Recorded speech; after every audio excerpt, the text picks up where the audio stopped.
Everybody, I'm Stephen Hume, and welcome to Storytime as we continue the the intergalactic audacity of Becky Blueshift as we read every single chapter once a day until the book is finished. If you've missed any of the previous chapters, feel free to check it out here on social media or on YouTube. They are all here, and today we are on episode 15, Too Close to the Sun, as Edison moves their ship to escape the pirates and apparently crashing into the sun. Let's see what happens. Get ready, gather around for story time. Thrusters exploded, throwing Becky back into her seat. For a second, it seemed like the stars in the window streaked like meteors burning up while entering the atmosphere. Her cheeks pulled back on her face as if blown in a stiff wind. "What are you doing?" Becky asked. The words seemed to leave her mouth reluctantly against the force pressing against her entire body. Gravity evened out slowly, allowing the pressure to subside. Bright rays of sunlight filled the front windows as Azure Bell's star approached the ship at lightning speed. "Hold on, guys," Edison said. His fingers flew quickly from one button to the next on his armrest. A hologram of the Loveless and its proximity to the sun appeared in front of him in glowing colors of yellow and blue.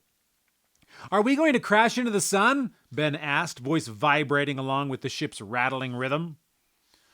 "No," Edison informed without looking back. "I'm going to take us close and then use the gravity to slingshot us away from the pirates. If my calculations are correct." "Which they always are," Becky added. "Which they always are," Edison agreed.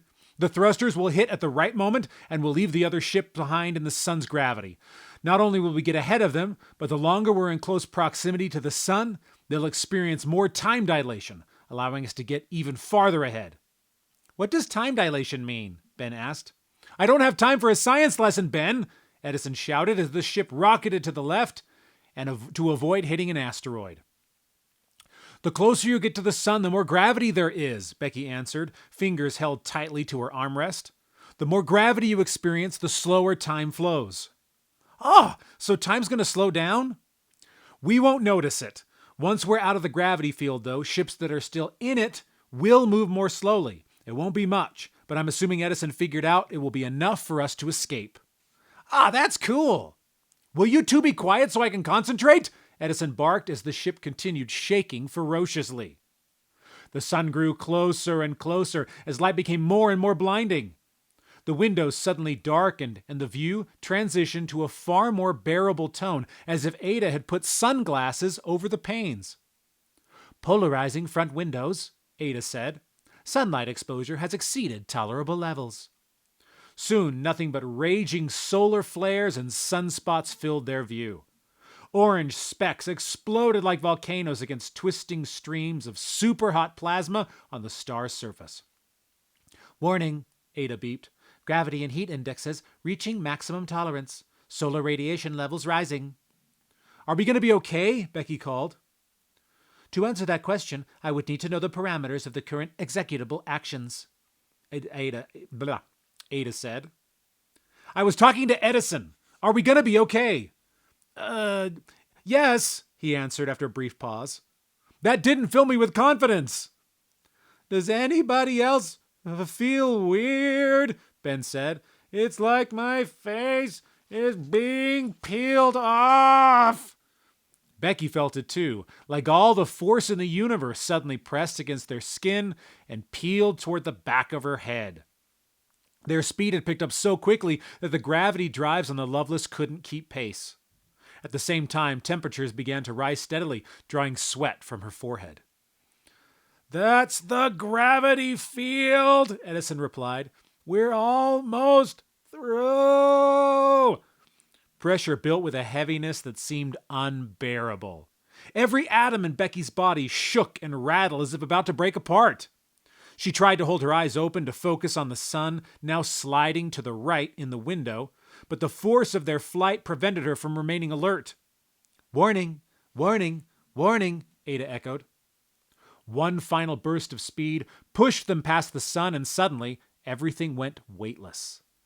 Becky's arms floated up, her waist pinched against the harness holding her to the chair.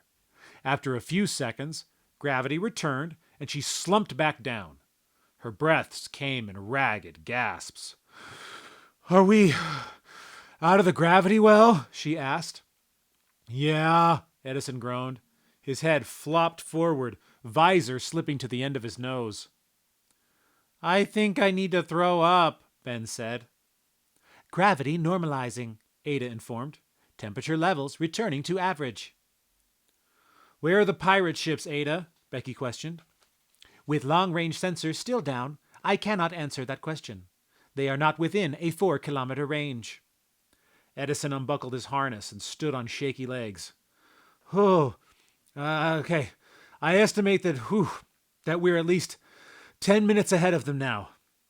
Ada, how long until we can enter underspace?" "Approximately 9 minutes, 45 seconds, Ada answered. "That doesn't give us much leeway," Becky said. She unclipped her belt. Blood rushed to her toes as she tried to stand. "Ada, prime the antimatter drive so we can get ready to go." "Affirmative, Becky Blueshift." Clammy, pale skin covered Ben's face as he sat back in his chair, eyes closed. As tenacious as he was, Ben always had a problem with turbulence. The trip around the sun had done a number on his stomach, Becky assumed. She walked over and kneeled next to her brother. "You okay, big guy?" "Yeah, I'll be all right," Ben replied weakly. "You're tough," Becky said, placing her hand on his knee. "If you're going to throw up, though, do it in the bathroom, because I'm not cleaning it up if you puke out here." Ben stuck his tongue out with a slight smile. He'd be okay. Walking over to Edison, Becky slugged him lightly in the arm. "That was crazy what you just did." Edison shrugged, adjusting the visor on his nose. "It was that or get blown up. I figured you weren't the only one that could do something reckless and have it pay off. My dad seemed to do it all the time. Maybe I should try it more." "Your dad wasn't reckless," Becky replied. "And I'm not She paused, wanting to say, "I'm not reckless either," but unable to accept those words as the complete truth. Maybe she did rely on luck a bit too much. Edison always thought things out and took the proper steps to ensure things happened in the safest way. Even as the force of the sun's gravity pressed her against the chair, Becky hadn't doubted Edison for even a moment. Did he doubt her? Did he doubt his dad? It certainly seemed that way. "Your dad wasn't reckless," she repeated, walking back to her seat. "And neither are you. Reckless doesn't suit you." Edison nodded as if accepting her words. They sat in silence for a few minutes, allowing the ship's natural hum to soothe them after their tense escape. "Warning," Ada interrupted. "Warning! Propulsive missile 2 kilometers away and closing." Becky jumped back to Edison's side. "How did they launch so fast?" A hologram flashed in front of their faces, showing a missile about to impact the Loveless. Edison grabbed the manual controls and pulled hard to the left. The ship twisted, and a purple flash blew by through the window on the right side. Becky looked out on the dark star field in front of them as a space torpedo with a violet contrail shot past and then arched back toward them. "It's coming back!" Ben cried. "It's locked onto our signal," Edison informed, working frantically at the controls. "They must have shot at us just as we entered the sun's gravity so that it would keep pace with the ship. Oh, that was an impressive shot!" "You can congratulate their gunner after we haven't blown up," Becky said. Again, the Loveless turned abruptly just as the missile shot past. "Nice move," Becky said, patting Edison on the shoulder. "I can't keep this up forever," he replied. "It's getting closer each time. Eventually, it will hit us." "Ada, how long until we can enter underspace?" Becky asked. "Approximately 2 minutes, 12 seconds, the computer calculated. Gravity shifted slightly as Edison threw the ship downward to escape the missile a third time. Becky's feet lifted off the floor and slammed back down. "I can't avoid the torpedo for 2 more minutes," Edison said, neck tight with anxiety. "We've got maybe 2 more passes, and then we're done. We won't be fast enough to avoid it after that." Ben unbuckled his belt and charged over. "Launch a barrel of isotope fuel, like Dad did when those bug people tried to blow us up on the Hyvalon system. The missile will burn through the gas and explode." "If we do that, we won't have enough fuel for underspace travel," Edison confirmed. Thoughts of getting blown up after everything they'd escaped so far filled Becky with deep disappointment. She wasn't afraid, just regretful. What a lame way to die, she thought. Again, her fear of failure manifested like a terrifying beast clawing toward daylight. The thought of her own shortcomings scared her more than the missile. Mom and Dad would have figured something out. Nitro Nobel would have seen a dozen different options for escape. Just when you think there are no options, Nitro had told her right before he and his wife and Mom and Dad were sucked into underspace, you need to realize there are always options. There are always options. It's coming around, Edison shouted. I can't move as fast enough this time. We're going to be hit. Ada, Becky cried. Send out a low-frequency sound wave blast on the antimatter channel right now. Yes, Becky Blueshift. Edison blinked rapidly. What will that... He paused, suddenly nodding his head in understanding. A low-pitched tone, like a never-ending drumbeat, vibrated through every surface on the ship. Teeth rattled. Bones shook. The hum forced Becky to cover her ears with her hands, but it did no good. She felt the sound far more than she heard it. Out the window she watched as the missile came straight for them and suddenly veered to the left, narrowly missing the ship. What happened? Ben asked. Get us ready for underspace travel, Becky ordered. Where's the missile now? Edison pointed at the hologram monitor as a 3D image of the torpedo wavered for a moment and then turned back toward the Loveless. It's turning around again, but I think that gave us enough time. Initiating underspace drift. Confirmed, Ada added. Why did the rocket miss us? Ben questioned. Sound can't travel through space. It shouldn't have done anything. Clicking her seatbelt around her waist, Becky turned to her brother. Low-frequency waves below 20 hertz can move through a vacuum. All we did was disrupt the missile's guidance system for a minute to give us more time. Hopefully it's enough, Edison said. It's gonna be close. The hologram showed the torpedo drawing closer and closer to the Loveless. Underspace drift initiating, Ada informed in her jovial voice. Please brace for displacement in 3, 2, 1. Just as the missile converged with the Loveless's location, the ship jumped into underspace. Electricity tingled along Becky's arms as the universe exploded in a kaleidoscope of color. Air shifted around her like waves on the ocean, smelling of pine and sawdust. A man's voice echoed in her mind, followed by a woman's. Becky tried to listen and understand what was being said, but found the words too distant to make out. Was it some sort of invitation? A warning? Who spoke to her? The ship dropped out of underspace in a white flash and the voices disappeared. This was the second time Becky had experienced hearing someone speak to her while making the jump. Could it be Mom and Dad trying to communicate? Did you guys hear voices while we were in underspace? She asked with tired cadence. I didn't hear anything, Ben answered. His face seemed even paler than before, but he sat up straight despite whatever nausea accompanied the jump. Ada, where are we? Edison asked as he regained control of the ship. The stars in the window shifted to the left suddenly as the Loveless spun in space. We have arrived at the first solar cluster of the Centauri system, Ada said. The planet Trigon is on our x-axis, with the Centauri A star on our y-axis. The Loveless is currently in an uncontrolled spin, stabilizing now. The stars stopped twisting abruptly, replaced by dozens of Centauri fleet ships of all different sizes and shapes.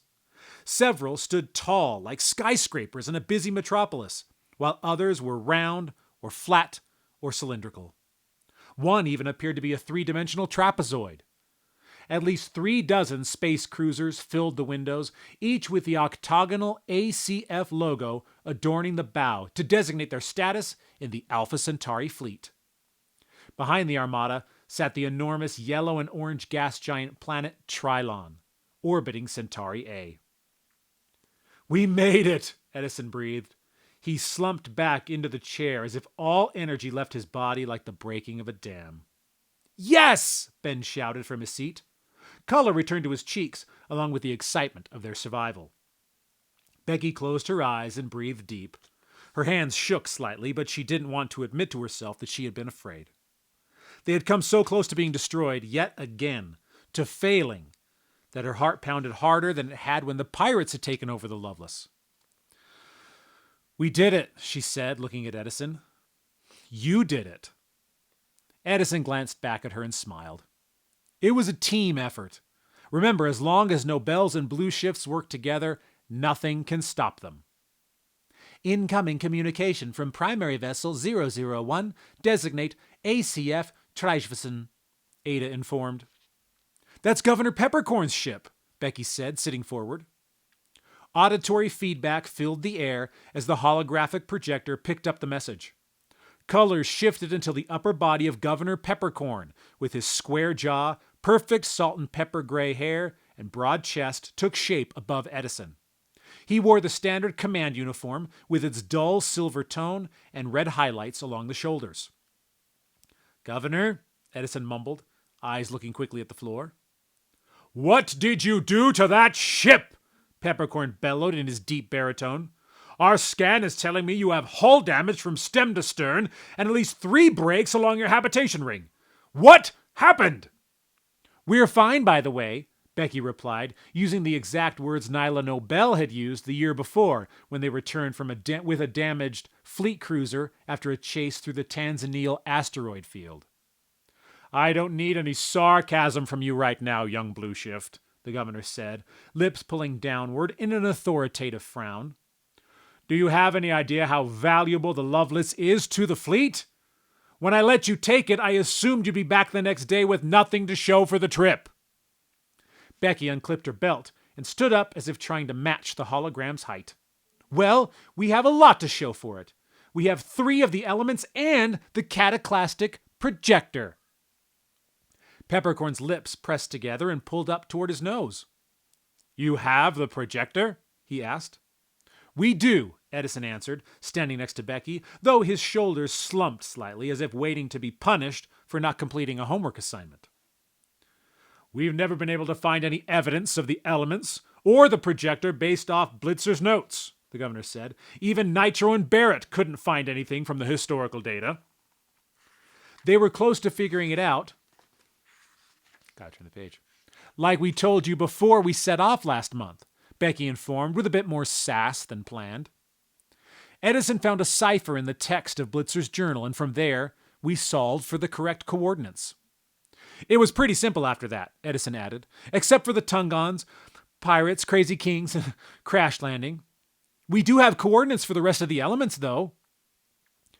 "It doesn't matter," Peppercorn said after a pause. "We're going to tow you over to the Treichwissen, where you'll disembark and turn everything you found over to the fleet." "What?" Becky barked, sounding like her mom after Ben admitted to making explosive fluid using her favorite perfume as a base. "We're planning on fueling up and heading out again. The next element is a single jump away. We hoped you might send a team with us now, since we've proven Blitzer's machine can be recreated. We can save our parents." Peppercorn's head shook back and forth. "Not going to happen." "What do you mean?" Edison asked, now seeming as frustrated as Becky. "I mean exactly what I said," the governor answered.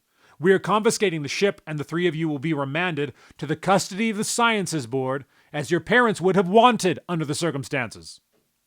"Our parents would have wanted us to save them from being trapped between dimensions," Becky countered. Her gloves squeaked slightly as she clenched her fists tightly. "I never should have let you go in the first place," Peppercorn admitted. "But out of respect for your parents, I knew I had to let you try. I was wrong. The Loveless will be commandeered by the fleet, and your little adventure is over as of now." And that is the end of episode 15. Tomorrow, we will read episode 16, Adults Are the Worst.